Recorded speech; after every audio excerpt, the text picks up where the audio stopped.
Good evening, Coach Reza. My name is Owen Beatty, student number 101379668, and this will be my video submission for assignment 3 of our machine learning class. So like always, we will start by just looking at the import statements right here. All of this code is the stuff that you've sent us, which we just ran. We grab the photo, we view it, we apply some different filters to it, which is kind of what we do later on in the assignment, but we do it much differently with different edge detections and stuff. So the first question that I actually had input to would be displaying the image based on 45-degree line detection. So as you can see in the kernel here, we have set the matrix to like kind of a forward up line like this, which on a Cartesian plane that would be a 45 degree. So as you can see, any line going generally in that direction is much sharper than any other line which is not going that direction. Next, we would be viewing a 135 degree angle, which would be on a Cartesian plane, again, down this way. So any line that is going down and to the right would be much more sharp than any other line on the entire image. Then we will just apply some different kernels, some different edge detection. So this one first, it's relatively weak. We don't really edit the original image too much.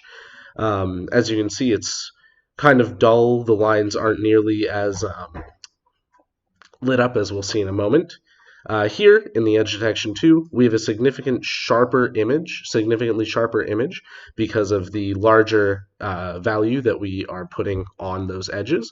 And once again, we increase it again to 8 in the center, -1 all around, which makes it very sharp on every single line, but also introduces some noise. As you can see, there's some white blotches and everything around that aren't just the lines that we originally wanted to see.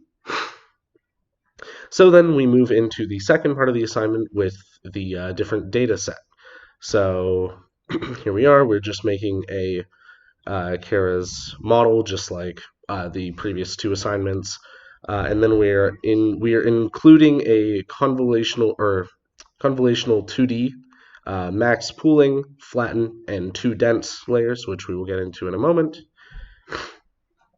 So here is our first training of the network, which is much easier to see if we go down here to this plot. And I'll just jump right into the questions that I answered. So first, do we see signs of overfitting? And the answer is absolutely yes. We can see it as early as epoch 10 here. It's like 8 to 10. We can already see the validation accuracy is plateauing, and while the training accuracy is still going very high up. So we can see there's a great discrepancy in those 2 values, and the plateauing of the validation really shows us, yeah, it's not really learning in a good way. It's learning in an overfit way. So first, then question 4, we'll just check out how many layers, which I already labeled them out a moment ago. We have 5, the convolutional, the pooling, the flattening, and the 2 dense. And I'll get into explaining what each of those do. So first of all, the convolutional layer runs convolution on the image, a process of checking 3x3 groups of pixels, which I think that the default stride is 1, which I'll get into in a moment why I'm mentioning that. Then so we use that to like capture the edges earlier and the lines. There is zero we have padding on the image in order to not reduce the size of it, since it would shrink down as we apply 3x3 grids to the entire thing. So we have the extra 0 values on the outside to make sure that the convolution doesn't actually shrink the image. The pooling layer reduces the height and width of the image. I can't highlight, that's frustrating.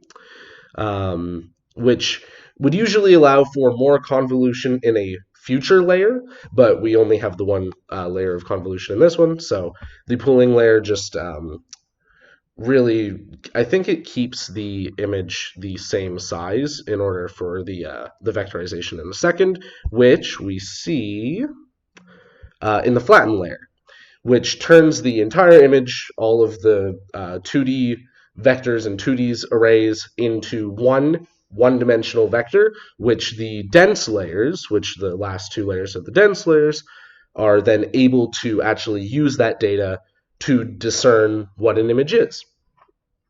So we have the two dense layers, the second one acting as an output layer, and the first one with 128 neurons to connect to the 10 in the second one, and that helps actually decide what the image is. So it's no longer the processing of the first three, it is actually deciding what an image is.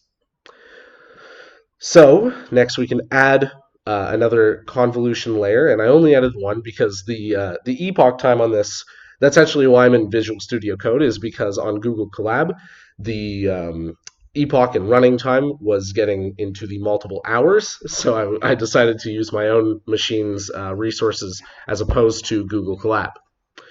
So here we've just added the exact same layer again, and that, when in comparison to the original graph, has changed it significantly. We have these weird two drops in accuracy, as well as the plateau is a bit more shaky, but also a bit higher. The training accuracy still takes off in the same way, which still shows us that overfitting is happening, but the accuracy or the validation accuracy, as opposed to plateauing at about 60, is plateauing at about 70, and then shakily trying to stay along that same point. Is there anything else that I would like to say? Yeah, specifically Epoch 25 onward. Oh yeah, at around Epoch 25, the training accuracy manages to flatten out at around 99, but then actually hits 100% and then dips down, which is really strange, and I would like to look into that more. My best guess is because of some weird overfitting purposes. Next, we will be adding a dropout layer, which significantly increased the efficiency and accuracy of this entire project. So, a dropout layer works by zeroing out some neurons in the dense network, or the 128 dense neurons in the second to last layer. It randomly chooses some sections to zero out and make their value 0, meaning that the network cannot use them. That trains the network to better understand other shapes, as opposed to just deciding, oh, this one shape looks nice, that must mean it's a car. So, for example, in class, we went over the face of a cat. Maybe the network would start to train and see just the eyes of a cat, and then the network would only know if something is a cat based on those eyes. So a dog that looks vaguely cat-like could be classified as a cat.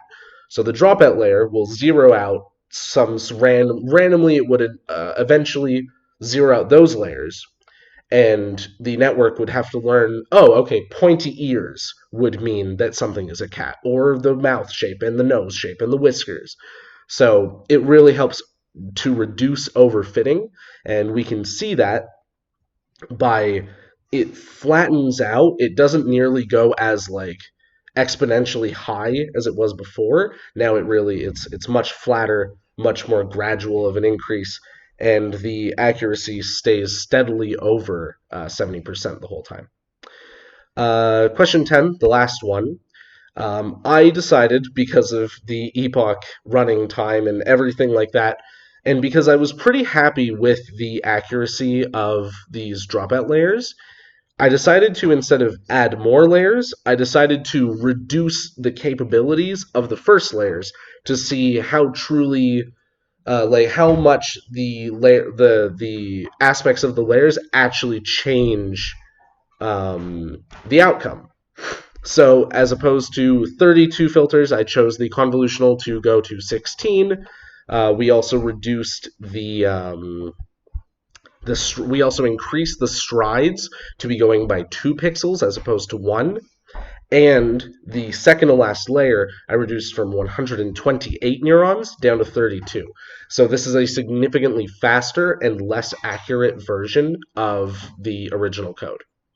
And we see that very well in this this graph at the bottom, where we don't even get above 70% accuracy on our training, but it does actually help to level out the validation and training accuracy. They stay much closer to each other, and it seems like it would plateau significantly below 80%. So we can really see how the dropout layer and the increased size of each layer really changes how the accuracy is in the end.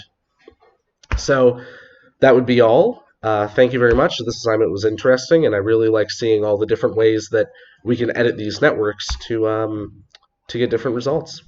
Thank you very much, Reza.